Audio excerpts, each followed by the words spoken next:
மரியாதை ராமன் வாழ்ந்து வந்த ஊரில் சோமன் என்ற பணக்காரன் ஒருவன் இருந்தான். செல்வத்தில் குறைவில்லாதவன் என்றாலும் மனதில் நிறைய குறைபாடுகள் இருந்தன. தன்னிடம் வேலை செய்பவர்களுக்கு உரிய கூலி கொடுக்காததும் பணத்திற்காக எதையும் செய்ய தயங்காததும் அவனது இயல்பு.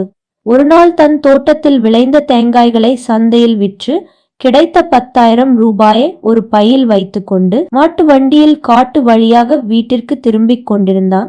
ஆனால் வீடு வந்து சேர்ந்தபோது அந்த பணப்பை காணாமல் போனது.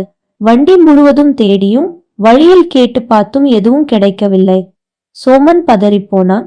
அப்போது அவன் மனைவி, யார் பணப்பையை கண்டுபிடித்து தருகிறார்களோ அவர்களுக்கு சன்மானம் தருவதாக ஊருக்கே அறிவியுங்கள், அப்போதாவது யாராவது கொண்டு வந்து தருவார்கள் என்றாள்.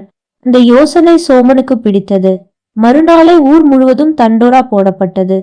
சோமனின் பணப்பையை கண்டுபிடித்து கொடுப்பவர்களுக்கு சன்மானம் வழங்கப்படும் என்று அறிவிக்கப்பட்டது.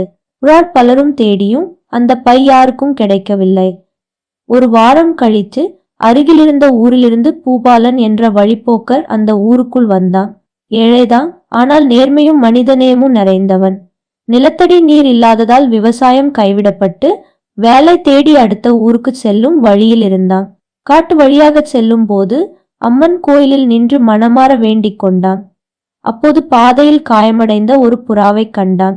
இரக்கம் கொண்டு அதை தூக்கி அருகிலிருந்த குளத்திலிருந்து தண்ணீர் கொண்டு வந்து அதன் வாயில் ஊற்றி மரக்கிளையில் பாதுகாப்பாக வைத்துவிட்டு சென்றான். அதே வழியில் நடந்தபோது அவன் காலில் ஏதோ மாட்டியது. பார்த்தால் அது ஒரு பை. திறந்து பார்த்தபோது அதில் நிறைய பணம் இருந்தது. யாரோ துன்பப்பட்டு பணத்தை இழந்திருக்க வேண்டும்.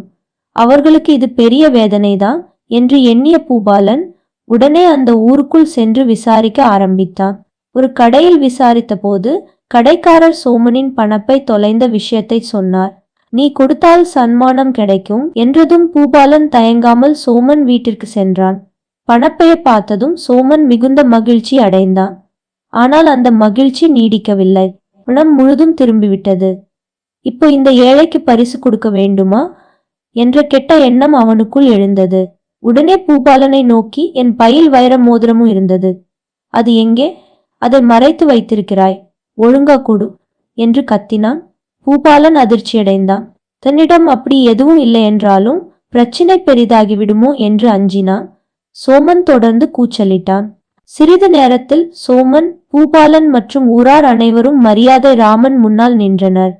இருவரும் தங்கள் தங்கள் கதையை சொன்னார்கள்.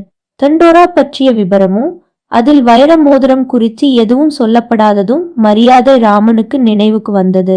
அனைத்தையும் கவனமாக கேட்ட மரியாதை ராமன் தீர்ப்பளித்தார். சோமன் கூறுவதுபடி அவருடைய பையில் பணமும் வைர மோதிரமும் இருந்தால் பூபாலன் கொண்டு வந்த பையில் ஏன் மோதிரம் இல்லை? ஆகவே இது சோமனின் பை அல்ல, இது வேறு யாரோ தொலைத்த பை. நம்ம ஊர் வழக்கப்படி உரிமையாளர் யாரும் புகார் கொடுக்காத பணத்தில் 10 பங்கு அம்மன் கோயிலுக்கு கொடுக்க வேண்டும்.